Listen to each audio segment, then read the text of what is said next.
الحمد لله رب العالمين والصلاة والسلام على سيد المرسلين وعلى آله وصحبه أجمعين ومن تبعهم بإحسان إلى يوم الدين. أعوذ بالله من الشيطان الرجيم. بسم الله الرحمن الرحيم. آمن الرسول بما أنزل إليه من ربه والمؤمنون كل آمن بالله وملائكته وكتبه ورسله لا نفرق بين أحد من رسله. وقال تعالى إن الذين يكفرون بالله ورسله ويريدون أن يفرقوا بين الله ورسله ويقولون نؤمن ببعض ونكفر ببعض ويريدون أن يتخذوا بين ذلك سبيلا أولئك هم الكافرون حقا. محترم حاضرین، ہم لوگوں نے ایمان کی 6 بنیادوں میں سے اب تک 3 بنیادوں پر گفتگو کی بطور درس کے اس کتاب بریق الجمان کے پس منظر میں کی روشنی میں اب ہم ایمان کی 4تھی بنیاد اور 4تھے رکن ایمان بالرسل میں داخل ہو رہے ہیں. اس میں کئی نکات قابل بحث ہیں اور ایمانیات میں سے یہ معاملہ رسولوں پر ایمان والا معاملہ کسی قدر تفصیل کا متقاضی ہے. خود صاحب کتاب نے اس میں چند فصول اور مباحث کا عنوان دے کر الگ الگ چیزوں پر گفتگو کی ہے. عناوین کا میں ذکر کروں جس سے آپ یہ اندازہ لگائیں کہ آئندہ کئی ہفتوں میں یہ بحث چلے گی انشاءاللہ. اس میں کتنی اہم گفتگو اور ہمارے دین کی بنیادی باتیں جن کا جاننا ہر مسلمان مرد اور عورت کے لیے ضروری ہے وہ چیزیں آئیں گی. صرف عناوین کا میں تذکرہ کروں اور آج ہم اس میں پہلے عنوان سے متعلق گفتگو کریں گے.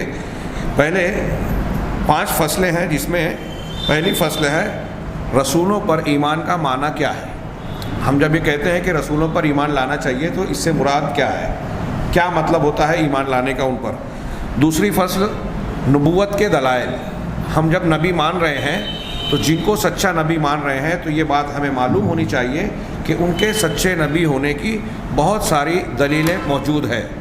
ایسی دلیلیں جو ان کو اللہ تبارک و تعالیٰ کا سچا رسول ثابت کرتی ہیں، اور اس کے بالمقابل ہم ایسے کسی بھی مدعی نبوت کو نہیں مانتے جو صرف دعویٰ کرے اور اس کے دعوے کی کوئی دلیل نہ ہو.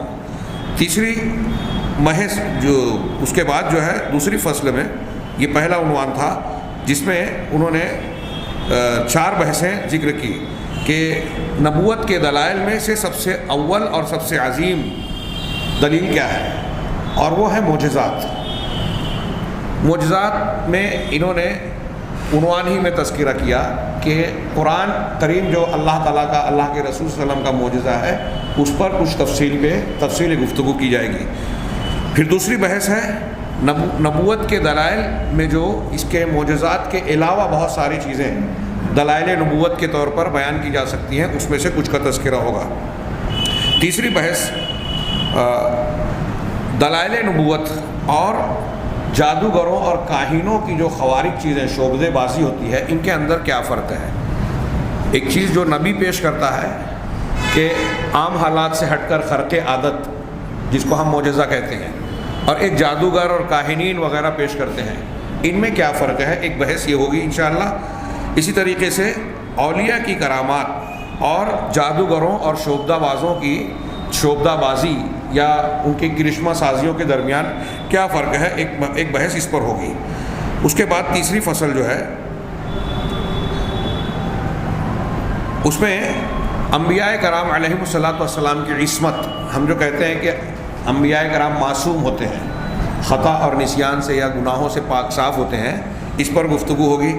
پھر ایک فصل ہے اس بات پر کہ تمام انبیاء کرام علیہم الصلاۃ والسلام جو اللہ تبارک و تعالیٰ کے انبیاء ہیں، سچے رسول، ان سب کا دین بنیادی طور سے ایک ہی ہے، یہ ایک بحث ہے. پھر رسول اللہ صلی اللہ علیہ وسلم کی خصوصیات کیا ہیں، کچھ ایسی خصوصیات جو آپ کو دوسرے انبیاء سے اور دوسرے لوگوں سے ممتاز کرتی ہے، اس کا تذکرہ. اور اس میں 2 بحثیں ہوگی.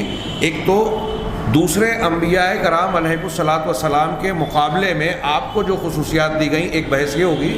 اور دوسری بحث یہ ہوگی کہ آپ کی امت سے آپ کو کچھ الگ چیزیں بطور ایک خصوصیت کے عطا کی گئی، اس کا تذکرہ ہوگا انشاءاللہ. آئیے اس میں ہم ایمان بالرسول کی پہلی بحث کو شروع کرتے ہیں. سب سے پہلی بحث کہ رسولوں پر ایمان لانے کا معنی کیا ہے؟ اولا رسولوں پر ایمان لانے کی کیفیت، کس طرح سے ایمان لائیں؟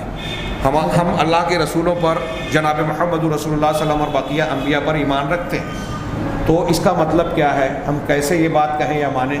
تو اس کی وضاحت کر رہے ہیں کہ رسولوں اور انبیاء علیہ السلام پر عمومی سطح پر، تمام انبیاء پر عموماً اور جناب محمد رسول اللہ صلی اللہ علیہ وسلم پر خصوصاً ایمان لانا یہ ایمان کے 6 ارکان میں سے ایک ہے، اس لیے کہ یہ انبیاء اور رسول اللہ کے اور بندوں کے درمیان واسطہ ہے۔ اللہ تبارک و تعالیٰ نے ہم کو، آپ کو، ساری کائنات کو پیدا کیا، اب وہ ہمیں زندگی کا مقصد اور اپنی پسند کے دین کو بتانا چاہتا ہے۔ حق و باطل کے امتحان میں وہ حق کا اور صراط مستقیم کا اظہار کر کے ہم پر حجت پوری کرنا چاہتا ہے۔ اس حجت پوری کرنے کے لیے اللہ تبارک و تعالیٰ نے ہمارے درمیان اور اپنے درمیان رسولوں کو واسطہ بنایا کہ یہ میرے سچے پیغمبر اور رسول ہیں، ان کے ذریعے سے میں اپنے پسند کا دین تم تک پہنچا رہا ہوں، پسند اور ناپسند سے واقف کرا رہا ہوں، حق اور باطل کی تمیز دے رہا ہوں، اب تمہیں ان کی تعلیمات کو قبول کر کے میری بات ماننی ہے۔ تو یہ بندوں اور اللہ تبارک و تعالیٰ کے درمیان واسطہ ہیں۔ ہاں، اللہ تعالیٰ کے رسالات یعنی اللہ تعالیٰ کے پیغامات اور تعلیمات کو پہنچانے میں اور مخلوقات پر حجت پوری کرنے میں۔ قرآن میں آگے آپ پڑھیں گے کہ اللہ تبارک و تعالیٰ نے فرمایا کہ رسولا مبشرین و منذرین لئلا یکون للناس علی اللہ حجۃ بعد الرسل، کہ اللہ تعالیٰ نے ان پیغمبروں کو، رسولوں کو مبشر بشارت دینے والا اور منذر ڈرانے والا بنا کر بھیجا۔ کیوں؟ تاکہ ان رسولوں کے آ جانے کے بعد لوگوں کے پاس کوئی عذر اور بہانہ نہ رہ جائے کہ ہمیں معلوم نہیں تھا، ہم کو کوئی خبر نہیں ہو سکی، ایسی کوئی حجت یا دلیل باقی نہیں رہی۔ اللہ تبارک و تعالیٰ کا احسان و کرم ہے کہ بندوں کو یوں ہی عذاب نہیں دیتا، بلکہ سمجھانے کے بعد، حجت پوری کرنے کے بعد ان کو ان سے باز پرس اور گرفت کرتا ہے۔ چنانچہ انبیاء کرام علیہ السلام کو اللہ نے جو بھیجا اپنے اور بندوں کے درمیان تبلیغ رسالت کا واسطہ بنا کر اور بندوں پر حجت پوری کرنے کا ذریعہ بنا کر، چنانچہ ان تمام لوگوں پر، تمام انبیاء پر جو انبیاء برحق ہیں، ان پر یقین رکھنا، ایمان رکھنا ضروری ہے۔ کیا رکھنا؟ کہ کیسے ایمان رکھنا؟ کہ یہ لوگ جو بھی اللہ تبارک و تعالیٰ کی جانب سے ہم کو اور آپ کو یا دنیا کو، اپنی قوم و ملت کو، امت کو جو بھی خبریں دی، ان خبروں کے بیان کرنے میں وہ سچے ہیں۔ رسولوں پر ایمان کا پہلا جملہ، ہم کیسے ایمان لائیں؟ تو پہلی بات کہ انبیاء نے جو خبر دی کہ یہ میں بتا رہا ہوں بطور نبی، جو انہوں نے جو بھی بتایا غیب سے متعلق یا زندگی اور موت کے حقائق سے متعلق جو بھی خبر دی وہ اللہ کی طرف سے، یہ ہمیں ماننا ہے، اور پھر یہ یقین رکھنا ہے کہ وہ اللہ کی طرف سے ہے، سچی خبر ہے۔ یہی میں ضمناً صرف اشارہ کروں کہ جو لوگ یہ ثابت ہو جانے کے بعد کہ جناب محمد رسول اللہ صلی اللہ علیہ وسلم کی یا پیغمبر کی بات ہے، سندن ثابت ہے، سچی روایت ہے، صحیح روایت ہے، اور اس کے بعد وہ یہ کہتے ہیں کہ ہمیں اس کے قبول کرنے میں تأمل ہے، ہماری عقل میں نہیں آتی، یا سائنس کے اعتبار سے یہ حدیث سمجھ میں نہیں آتی، فلاں اور فلاں اعتبار سے یہ ہمارے لیے قابل قبول نہیں ہے، غیر مسلم اس پر اعتراض کرتے ہیں اور ہم اس کا جواب نہیں دے پا رہے ہیں، اس لیے ہم بھی اس کو رد کر دیں یا نہ مانیں، اس قسم کی کوئی بات اگر آدمی اختیار کر رہا ہے تو اس کا مطلب یہ ہوا کہ وہ پیغمبر کی دی ہوئی خبر پر یقین نہیں رکھتا، اس کا ایمان بالرسول صحیح نہیں ہے، اور بعض حالاتوں میں یہ ایمان کی ضد کفر ہوگی۔ کفر کے درجات ہیں جیسے ایمان کے درجات ہیں۔ تو ایک آدمی حدیثوں کا انکار کرنے والا رسول کا انکار کرنے والا بن جاتا ہے اور ہو سکتا ہے، لہٰذا یہ کوئی چھوٹا موٹا معاملہ یا مسلکی اور فروعی قسم کے اختلافات کی طرح نہیں ہے جو ہمارے یہاں لوگ سمجھتے ہیں۔ بہرحال رسول کو رسول ماننے کا ایک پہلا جملہ انہوں نے بتایا کہ جو کچھ انہوں نے خبر دی ہم یہ یقین رکھیں کہ یہ اللہ کی طرف سے سچی خبر ہے، وہ جھوٹ نہیں بولتے، غلط بیانی سے کام نہیں کر سکتے۔ دوسری بات کہ اللہ تبارک و تعالیٰ نے اپنے بندوں کی طرف ان پیغمبروں کو بھیجا تاکہ وہ اللہ تعالیٰ کے امر اور نہی کو پہنچائیں۔ اللہ تعالیٰ کن چیزوں کو کرنے کا حکم دے رہا ہے اور کن چیزوں سے منع کر رہا ہے، کن چیزوں کو پسند کر رہا ہے، کن چیزوں کو ناپسند کرتا ہے، یہ انبیاء نے یہ پہنچایا، ہم یہ یقین رکھیں۔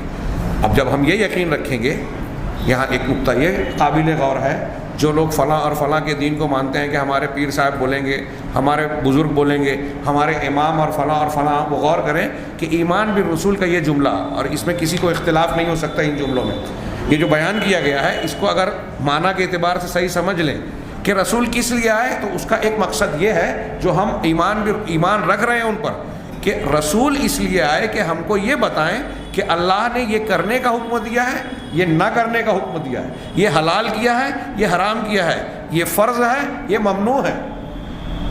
رسول کی یہ ڈیوٹی ہے، یہ ذمہ داری ہے، وہ اللہ کی طرف سے یہ باتیں بتا رہے ہیں۔ اب ہم شریعت کے طور پہ، حلال و حرام کے طور پہ، حق ناحق، جائز ناجائز کے طور پہ کس چیز کو مانیں گے؟ جو رسول نے بتایا۔ اس جملے کا تو یہی مطلب ہوا نا کہ ہم جب رسول کو رسول مان رہے ہیں کہ یہ اللہ کی طرف سے بھیجے گئے ہیں، تو ان کا ایک کام یہ ہے کہ اللہ کے امر و نہی کو بتائیں، یہ کرنا ہے، یہ نہیں کرنا ہے۔ اب رسول کی بات کو چھوڑ کر اگر کوئی یہ کہے کہ میں تو وہ بات مانوں گا جو میرے پیر صاحب کہیں گے، وہ جس کا حکم دیں گے کروں گا، جس سے منع کریں گے رک جاؤں گا، میں وہ بات کہوں گا جو میرے مسلک میں، میرے امام کے قول میں، ان کے اجتہاد میں جس کو جائز اور صحیح کہا گیا ہے اس کو قبول کروں گا، جس سے منع کیا ہے انہوں نے اس سے رک جاؤں گا۔ اگر کوئی یہ کہتا ہے تو کیا وہ ایک معنی میں اپنے امام کو، اپنے پیر کو، اپنے بزرگ کو، جس کو بھی یہ درجہ دے رہا ہے، وہ رسول کا مقام نہیں دے رہا ہے؟ جن کو اللہ نے رسول نہیں بنایا آپ اس کو رسول کا مقام دے رہے ہو، اس کا مطلب آپ شریعت ساز بنا رہے ہو، اس کو وحی کا علم بردار بنا رہے ہو۔ جس درجے کا آپ مان رہے ہو اس درجے کا آپ رسول کا مقام اسے عطا کر رہے ہو۔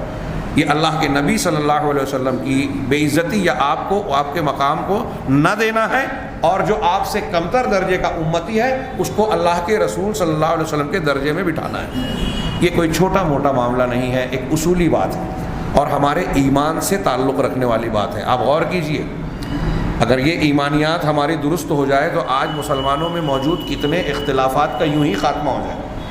ہمارے یہاں لوگ کہتے ہیں ایمان کمزور ہے اس لیے ہم پر مصیبتیں آ رہی ہیں، ایمان ہمارا صحیح نہیں ہے اس لیے یہ باتیں ہیں، بالکل صحیح، لیکن جتنے لوگ یہ کہتے ہیں وہ ایمان کا معنی و مفہوم نہ سمجھتے ہیں نہ سمجھاتے ہیں۔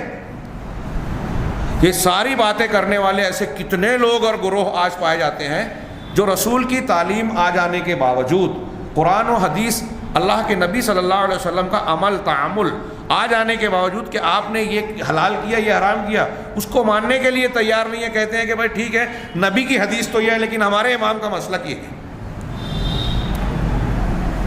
جو لوگ بھی یہ سنیں میری بات، وہ غور کریں کہ آپ کو ایسا لگ رہا ہوگا کہ میں کسی پر طعن و تشنیع کر رہا ہوں، لیکن اگر یہ حقیقت ہے تو یہ کتنی سنگین بات ہے۔ جو لوگ اس مرض میں گرفتار ہیں وہ اپنے آپ کو بیمار سمجھ بھی نہیں رہے ہیں۔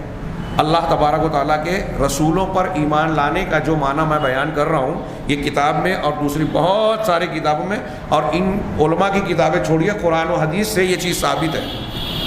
اس میں کوئی اختلاف کی میں سمجھتا ہوں گنجائش نہیں ہے۔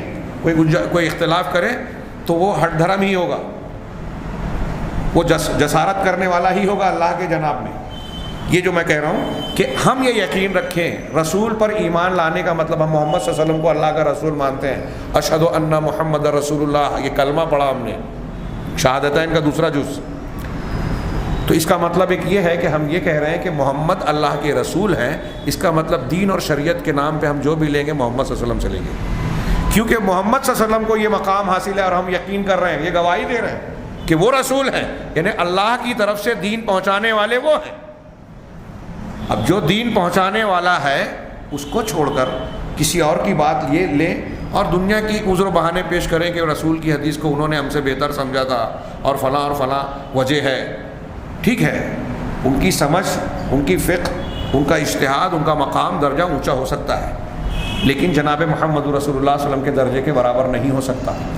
اگر کوئی قول امام، قول پیر، قول بزرگ، دادا، پردادا اور فلاں کا قول یا عمل ہم کو پتہ چلے کہ یہ ایسا ہے، اور اس کے بالمقابل حدیث رسول معلوم ہو کہ رسول اللہ صلی اللہ علیہ وسلم کی حدیث اور آپ کا فرمان یہ ہے جو صحیح حدیث ہے، قابل قبول حدیث ہے، اور یہ دونوں میں ٹکراؤ ہے، تو ایسے طور پر ایمان بالرسول، رسولوں پر ایمان لانے کا تقاضا یہ ہے کہ دوسرے کی بات کو چھوڑ دیا جائے اور رسول کی بات کو لیا جائے۔ یہ جو میں کہہ رہا ہوں یہ رسول کی تعلیم ہے، قرآن کا حکم ہے، تمام صحابہ کرام کا مسلک یہی ہے تمام تابعین کا مسلک یہی ہے، تبع تابعین کا مسلک یہی ہے، امام ابو حنیفہ، امام شافعی، امام مالک، امام احمد رحمہم اللہ، تمام اماموں کا مسلک یہی ہے، تمام محدثین کا مسلک یہی ہے۔ لیکن آج بہت سارے ان سب کو ماننے کا دعویٰ کرنے والے لوگوں کا یہ مسلک نہیں ہے۔ زبان سے وہ کتنا بھی کہیں رسول کا دامن نہیں چھوڑیں گے، یا ہم رسول اللہ صلی اللہ علیہ وسلم پر ایمان لاتے ہیں، کلمہ پڑھتے ہیں محمد رسول اللہ کا، لیکن جب اختلاف کی بات آتی ہے، ان کا مسلک، ان کے امام کا قول اور رسول اللہ صلی اللہ علیہ وسلم کی حدیث میں ٹکراؤ نظر آتا ہے، تو ہم اکثر دیکھتے ہیں کہ 99% لوگ جو کسی مسلک سے وابستہ ہیں وہ اپنے امام اور مسلک کی بات لیتے ہیں، حدیث کو چھوڑ دیتے ہیں۔ میں بہت ہی واضح الفاظ میں کہنا چاہتا ہوں کہ جو لوگ ایسا کر رہے ہیں ان کے ایمان بالرسول میں، دین کے ایمان کی بنیاد میں خامی ہے، خلل ہے، یہ درست کیجئے۔ ہمارے ایمان کی بنیادیں، اور میں عرض کر رہا ہوں کہ صحیح ایمان اگر ہم نے اختیار کر لیا تو ہمارے بہت سارے اختلافات بھی ختم ہوں گے اور مسائل حل ہو جائیں گے۔ تو دوسرا جملہ انہوں نے کہا، اسی طریقے سے رسول کی ذمہ داری یہ تھی، یا رسولوں نے اللہ کی طرف سے جو ہم تک پہنچایا، ہم جو ایمان بالرسول کہہ رہے ہیں کہ اللہ تبارک و تعالیٰ کے جتنے وعدے ہیں اور جتنی وعیدیں ہیں، وعدے انعامات کے وعدوں کو کہا کہ اگر تم ایسا ایسا نیک کام کرو گے تو اللہ تمہیں جنت دے گا، ایسے باغات دے گا جن کے نیچے نہریں جا رہی ہیں، قرآن میں ہے، حدیثوں میں ہے کہ اللہ تبارک و تعالیٰ فلاں اور فلاں کو اجر عظیم سے نوازے گا، یہ وعدے ہیں۔ اور اگر کوئی فلاں گناہ کرتا ہے، کوئی سود کھائے گا، چوری کرے گا، شرک کرے گا، والدین سے کی نافرمانی کرے گا، تعلقات میں جو ہے درار ڈالے گا لوگوں کے، لگائی بجھائی والا، تو اس کو ایسا ایسا عذاب ملے گا، یہ وعید ہے، دھمکی ہے۔ تو ہم یہ مانتے ہیں کہ اللہ کے انبیاء کا ایک کام یہ تھا کہ اللہ کی طرف سے امر و نہی کو کیا کرنا ہے، کیا نہ کرنا ہے، اور کرنے اور نہ کرنے کی شکل میں کیا انجام ہونے والا ہے، یعنی اللہ کا اس عمل پر کیا وعدہ ہے اور کیا وعید ہے، کیا انعام دینے والا ہے، کیا سزا دینے والا ہے، یہ ان لوگوں نے بتایا۔ اور اللہ تبارک و تعالیٰ نے، ہم رسولوں کے بارے میں یہ بھی یقین رکھتے ہیں کہ وَأَيَّدَهُم بِالْمُعْجِزَاتِ الْبَاهِرَاتِ، اللہ تبارک و تعالیٰ نے اپنے سچے رسولوں کی واضح اور کھلے ہوئے معجزات کے ذریعے سے تائید کی، ان کی تقویت کو پہنچائی اور یہ دنیا کے سامنے پیش کیا کہ یہ سچے رسول ہیں، واضح معجزات کے ذریعے سے اور روشن دلیلوں اور آیتوں کے ذریعے سے۔ فمن ثبت تعینہ وجب الایمان بہ تفصیلا، اب جس کا نام کے ساتھ متعین کر کے اللہ تعالیٰ نے بتایا کہ یہ میرے پیغمبر ہیں، یعنی جس نبی اور پیغمبر کو نام کے ساتھ وضاحت ہو گئی کہ یہ اللہ کے پیغمبر ہیں، تو تفصیلی طور پر اس پر ایمان لانا ضروری ہے۔ جیسے موسیٰ علیہ السلام، عیسیٰ علیہ السلام، نوح علیہ السلام، ان کے نام کے ساتھ ان کے کچھ واقعات قرآن نے اور حدیثوں نے بیان کیا ہمارے سامنے، تو اب جو کچھ بیان کیا گیا ان کے ساتھ میں ہم ان کی تفصیل کو مانتے ہیں۔ تو جن کی تعین کر کے اللہ اور رسول نے بتا دیا کہ یہ رسول ہیں، نوح علیہ السلام، حضرت ہود علیہ السلام، حضرت صالح علیہ السلام، شعیب علیہ السلام، یہ نام لے کر تفصیل کے ساتھ بتایا تو ہم اس کی تعین کے ساتھ ایمان لا رہے ہیں، اس کو ایمان تفصیلی کہتے ہیں۔ کچھ انبیاء ایسے ہیں کہ ہم نے بنی اسرائیل کی طرف بہت سارے انبیاء کو بھیجا اور فلاں کی طرف بھیجا، قرآن و حدیث میں کہا گیا، تو ہم بغیر تعین اور تفصیل کے جو ایمان لاتے ہیں وہ اجمالی ایمان ہے کہ اللہ نے جیسا کہا ویسا مانتے ہیں۔ یہیں یہ اشارہ بھی ہو گیا، گزشتہ درس میں نے جیسے اللہ کی کتابوں کے بارے میں کہا تھا کہ جن کتابوں کا نام قرآن و حدیث میں ہم ان کو نام کے ساتھ مانتے ہیں، جن کے نام کا تذکرہ نہیں ہے کھینچ تان کر کے کسی بھی کتاب کو اللہ کی کتاب ثابت کرنے کی کوشش نہیں کرتے اور ہم مانتے بھی نہیں، نہ ہم پر ماننا، ہم اس کے مکلف ہیں، پابند ہیں۔ اسی طرح انبیاء کی بات، کچھ لوگ انبیاء کے بارے میں بھی یہ کہتے ہیں۔ میں نے ایک صاحب کو سنا، وہ کہنے لگے کہ میں کچھ دلتوں سے میری بات چیت ہوئی تو گفتگو میں انہوں نے کہا کہ ہمارے قرآن میں گوتم بدھ کا بھی ذکر ہے۔ میں نے پوچھا بھائی کہاں ہے؟ انہوں نے پوچھا کہاں ہے، تو انہوں نے وزل کف والی آیت کو کہا، ان کے بارے میں تفسیروں میں جو بیان اور وضاحت آئی ہے اس کو دیکھ کر ایسا لگتا ہے کہ وہ گوتم بدھ ہی رہے ہوں گے۔ یہ بلا وجہ اپنا دماغ لگانا۔ اب اگر آپ گوتم بدھ کی تفصیل پڑھیں، ان کے مذہب کی تعلیمات معلوم کریں، تو وہاں یہ بہت بڑا اختلاف ہے بدھسٹ مذہب میں کہ گوتم بدھ اللہ کو، الہ کو مانتے تھے کہ نہیں مانتے تھے۔ ایک گروہ کہتا ہے کہ وہ مانتے ہی نہیں تھے، اور ایک گروہ کہتا ہے کہ نہیں مانتے تھے۔ مولانا ابوالکلام آزاد نے کہا کہ یہ اختلاف گوتم بدھ کے ماننے والوں میں ہے، ہینیان منیان ایسا کچھ دو بنیادی فرقہ ہے ان کے یہاں. کہ کہتا ہے مانتے تھے، ایک کہتے نہیں مانتے تھے. شروع میں بعض روایتیں ایسی ہیں کہ وہ الہ اور خدا کو ماننے والوں کا مذاق اڑایا کرتے تھے، کہتے ہیں بعد میں ماننے لگے. جو بھی ہو، مولانا آزاد کہتے ہیں کہ وہ الہ کو نہیں مانتے تھے، یہ بات سمجھ میں نہیں آتی. زیادہ بات یہ سمجھ میں آتی ہے کہ الہ کو مانتے تھے لیکن الہ کی صفات کے ماننے کے سلسلے میں وہاں اختلاف ہے، وہ نہیں مانتے تھے. صفات الہی کے بارے میں وہاں گڑبڑ ہے. تو جو بھی ہو، ان تفصیلات کو اگر سامنے رکھا جائے تو کیا پیغمبر سے متعلق یہ باتیں کہی جا سکتی ہیں جو گوتم بدھ سے متعلق مشہور ہیں؟ کچھ لوگ زرتشت کو، ابھی ہمارے یہاں کچھ لوگ پیدا ہو گئے، سلمان حسینی صاحب نے ایک کلپ آئی ان کی، موجودہ ہندوستانی ماحول میں انہوں نے یہ کہنے کی کوشش کی کہ رام چندر جی بھی جو ہے پیغمبر رہے ہوں گے، اور اس قسم کی باتیں ہمارے سامنے. جب اس کی کوئی دلیل موجود نہیں ہے قرآن و حدیث سے تو ہم اس کو قبول نہیں کر سکتے، اور نہ ہم اس کو ماننے کے مکلف اور پابند ہیں. ایسا کرنا دین میں زیادتی کے مترادف ہے. یہ ہمارے ایمان کا حصہ ہے. ایمان کی چیزوں میں کوئی شخص کے کسی کے ذہن سے، اپنے دماغ سے، یا کوئی بڑے سے بڑا علامہ کیوں نہ کہلاتا ہو، آپ کسی کو کچھ بھی مانتے ہو، اگر وہ اپنی طرف سے کوئی بات کہہ رہا ہے جس کی قرآن و حدیث سے کوئی بنیادی دلیل موجود نہیں ہے، تو وہ کتنا بڑا بھی آدمی ہو، وہ ہمارے لیے بطور ایمان کے قابل قبول نہیں ہو سکتی. پنڈت رام چندر جی کے بارے میں نے بتایا کہ خود ہندوؤں میں اختلاف ہے کہ وہ پیدا ہوئے تھے کہ نہیں ہوئے تھے. محققین ہندو کہتے ہیں کہ والمیکی کی جو رامائن ہے وہ تصوراتی اور خیالی ہے، حقیقی ہے ہی نہیں. تو جس کے وجود اور پیدائش کے بارے میں ہی اختلاف ہو، آپ اس کو نبی ثابت کرنے کی کوشش کریں. یہ اللہ کا دین کوئی ایسا نہیں ہے کہ آپ یکجہتی کے نام پر یا دنیا کی کسی مصلحت کے نام پر اس کی بنیادوں میں تبدیل کرتے پھریں.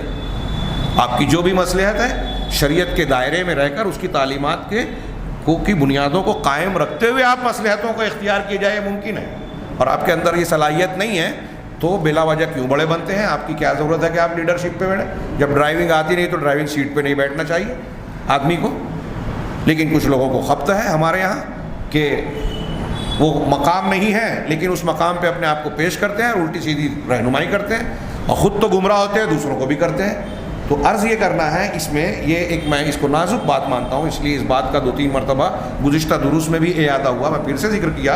اور چونکہ یہ جملہ یہاں کا متقاضی ہے کہ جن انبیاء کرام علیہم الصلاۃ والسلام کی تعیین قرآن و حدیث سے ثابت ہو، ہم تعیین کے ساتھ ان پر ایمان لائیں گے، یعنی ناموں اور تفصیلات کے ساتھ جو قرآن و حدیث نے بتائی.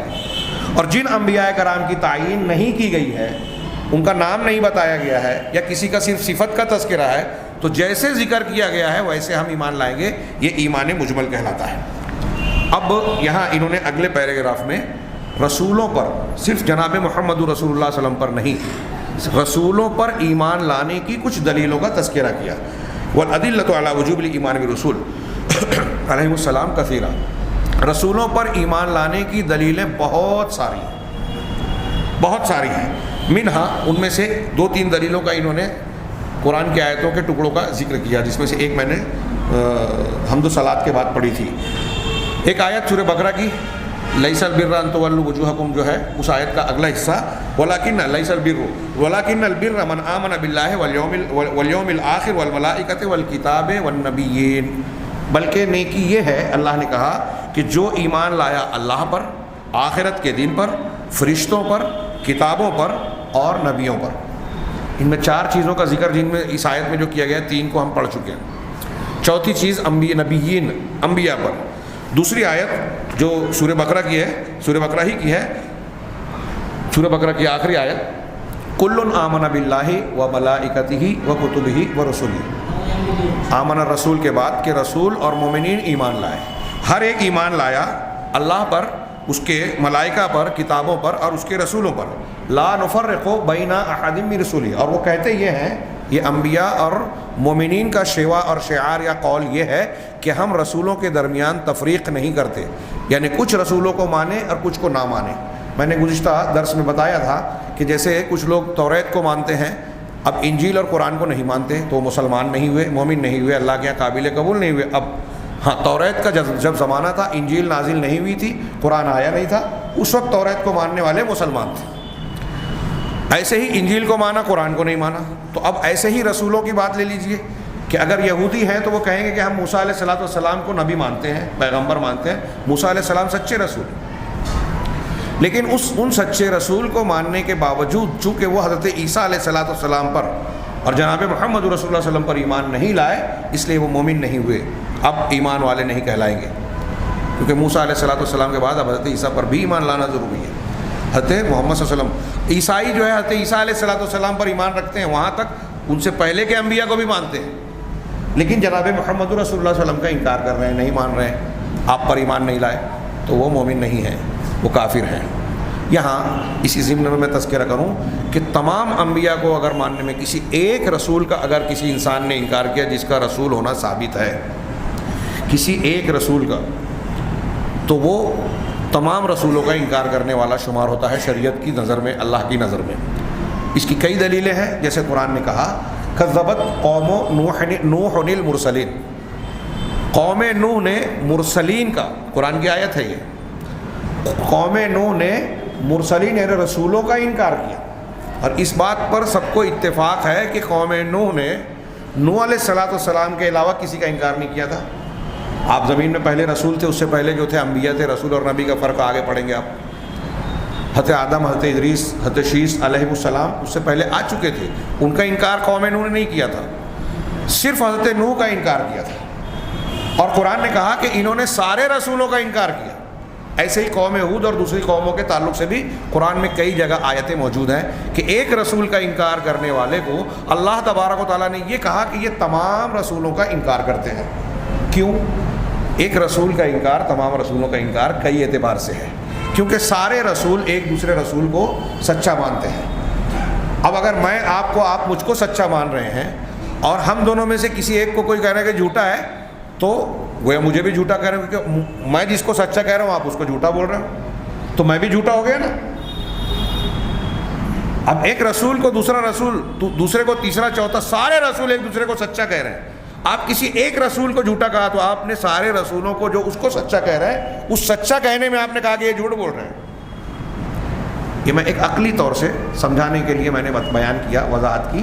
اللہ تبارک و تعالیٰ کی نگاہ میں تمام انبیاء کرام علیہ السلام چونکہ اللہ کے پیغمبر ہیں، اور اللہ تبارک و تعالیٰ نے انبیاء کرام کو ایک دوسرے کو دین میں مشترک بنایا ہے، ایک دوسرے کی تائید کرنے والا بنایا ہے۔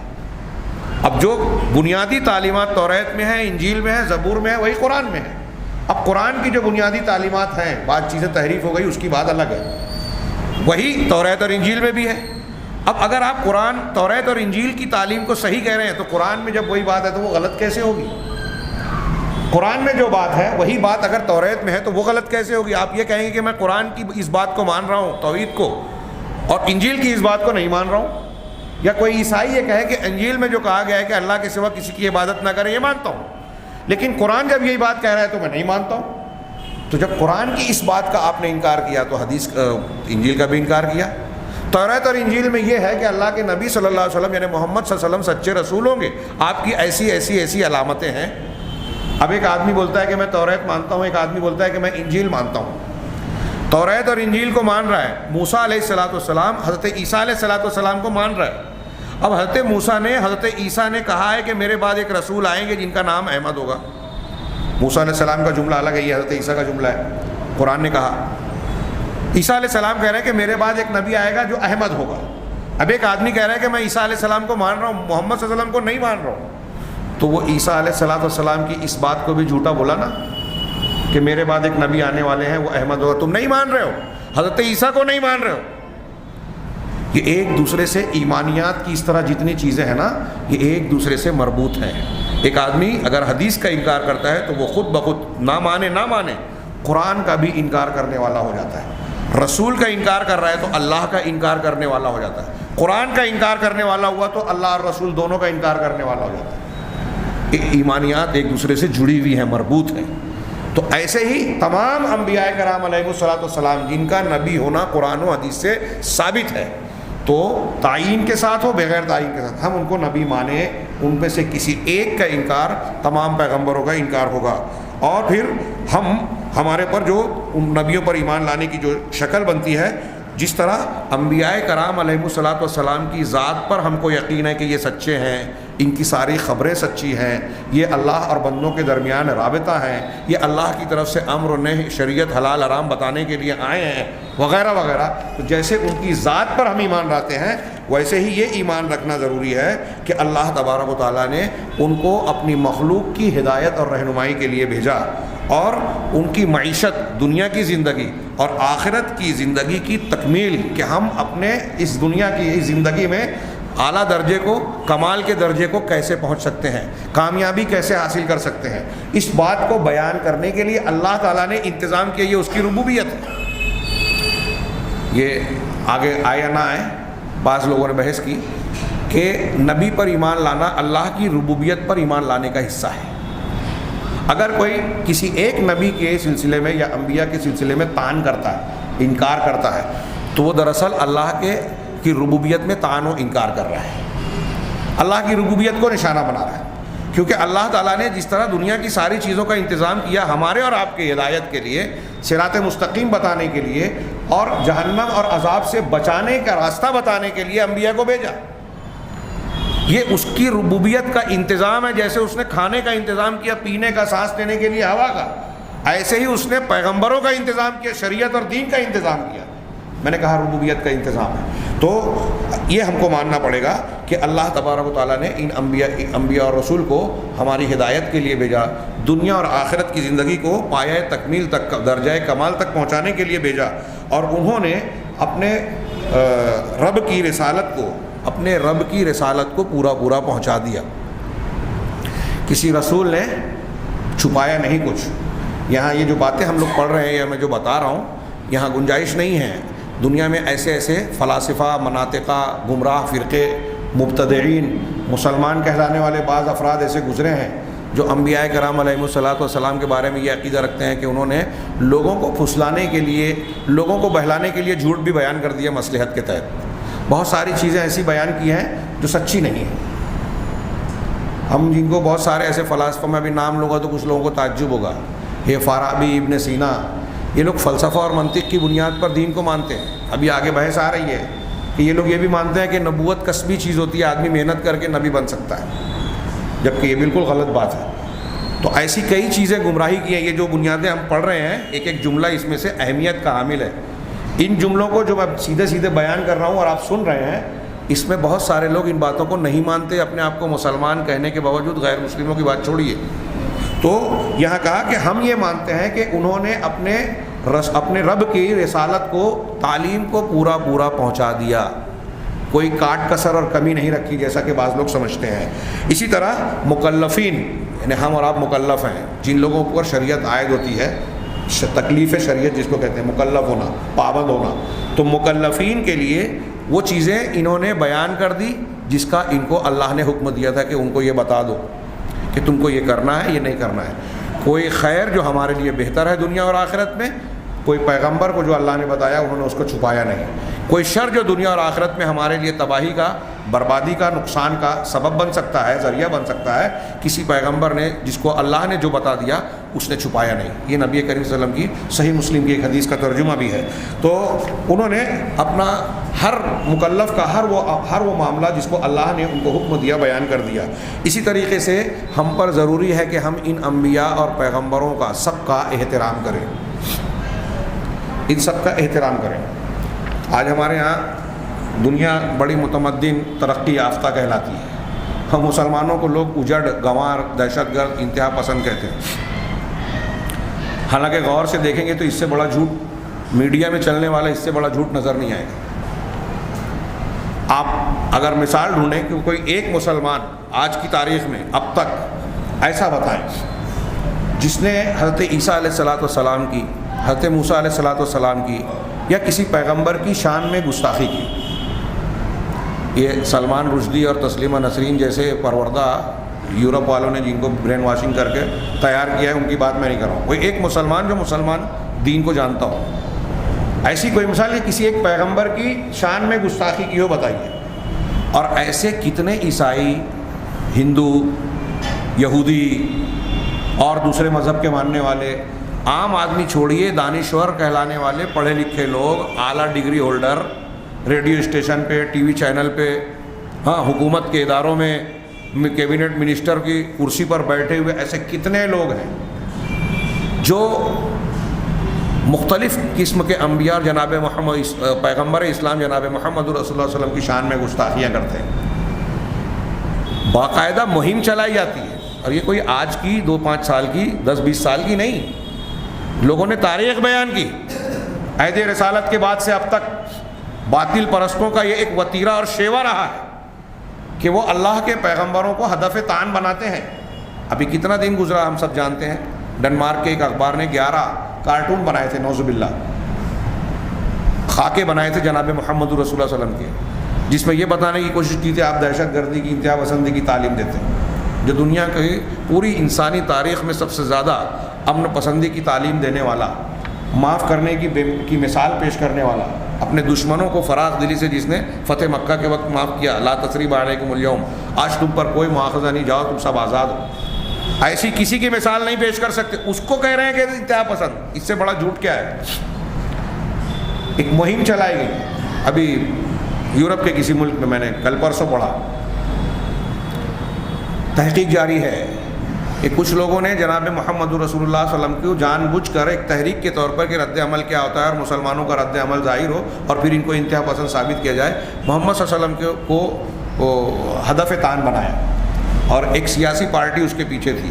یہ بات جب سامنے آئی, کچھ ثبوت کچھ لوگوں نے گواہی دی, تو اب حکومت کی طرف سے اس کے خلاف مقدمہ ہوا اور تحقیقات جاری ہے.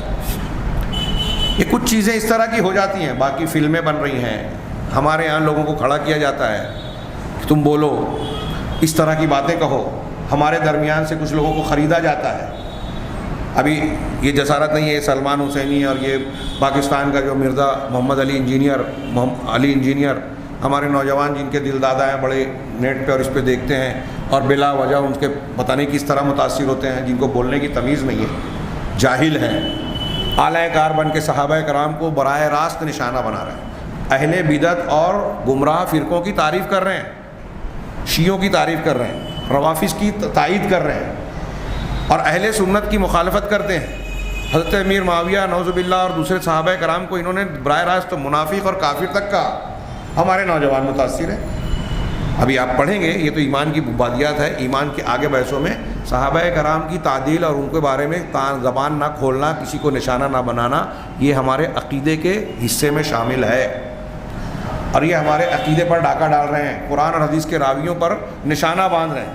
اللہ تعالیٰ جن سے راضی ہوا, رضی اللہ عنہم ورضوا عنہ, اس سے یہ لوگ راضی نہیں ہیں اور ہم لوگ متاثر ہیں. یہ ایسے ہی بول رہے ہیں؟ نہیں, یہ جو ہے یہ چاہے جتنے علامہ بنتے ہوں, ان کے پیچھے سازش ہے, یہ مان لیجئے, یقین کیجئے. کوئی کتنا بھی معتقد ہو اور ان کے بارے میں حسن ظن رکھتا ہو, وہ کہیں بلیک میل ہو رہے ہیں, کہیں سازش کا شکار ہو رہے ہیں, اعلی کار بن رہے ہیں, یہ تو طے ہے. اور جو وہ پیش کر رہے ہیں اگر یہ نہ مانے تو کم سے کم یہ طے ہے کہ وہ گمراہی ہے, صحیح عقیدے کے خلاف ہے. اگر کوئی اس کو قبول کرتا ہے ان کو بڑا مان کے, تو وہ بے وقوف ہے اور اپنی دنیا اور آخرت تباہ کر رہا ہے. اللہ ہمیں ایسے شرور و فتن سے محفوظ رکھے. تو میں عرض کر رہا تھا کہ ان کا احترام واجب ہے, اور یہ قرآن و حدیث کی تعلیم کا نتیجہ ہے کہ دنیا میں سب سے زیادہ اس معاملے میں احترام کرنے والے, اس دور تنزلی میں بھی مسلمان سب سے زیادہ ترقی یافتہ ہیں. اللہ کے گھر میں بول رہا ہوں, یہ جو بہت انسانیت نواز, انسانیت کے مذہب کو ماننے والے, ہاں, جدید تہذیب کے علم بردار اور انسانی حقوق کے محافظین, ٹھیکیدار جو بنتے ہیں, آپ دیکھ لیجئے ان کے ہاں, ان کی فکر میں, عمل میں, ان کے قول و فعل میں زبردست تضاد ہے. ایک مسلمان آپ کو نظر نہیں آئے گا جو انبیاء کرام علیہ السلام کی بے عزتی کرے جان بوجھ کر. یہ ہمارے ہاں جو بے عزتی ہوتی ہے وہ غلط فکر کی وجہ سے ہوتی ہے کہ اپنے امام کی بات کو رسول کی بات کے آگے بڑھا دیا, یہ بھی بے عزتی ہے, لیکن یہ جہالت میں کر رہے ہیں, اس کو وہ بے عزتی نہیں سمجھ رہے ہیں. وہ یہ سمجھ رہے ہیں کہ امام نے جو بات کہی ہے وہ بھی رسول کی بات ہے, اس لیے رسول کی بات سمجھ کر رسول کے احترام میں ہی مان رہے ہیں, اگرچہ غلط ہے اور ایک طریقے سے حقیقت میں بے عزتی ہوتی ہے, لیکن براہ راست بے عزتی کوئی مسلمان نہیں کرتا. آپ غور کیجیے, اور اس طرح کا کوئی کیس آپ کو پوری دنیا میں نظر نہیں آئے گا. تو کون زیادہ تہذیب یافتہ ہوا ہو, مسلمان یا غیر مسلم؟ میڈیا جو چیختا چلاتا ہے, تو یہ تعلیم ہے اسلام کی.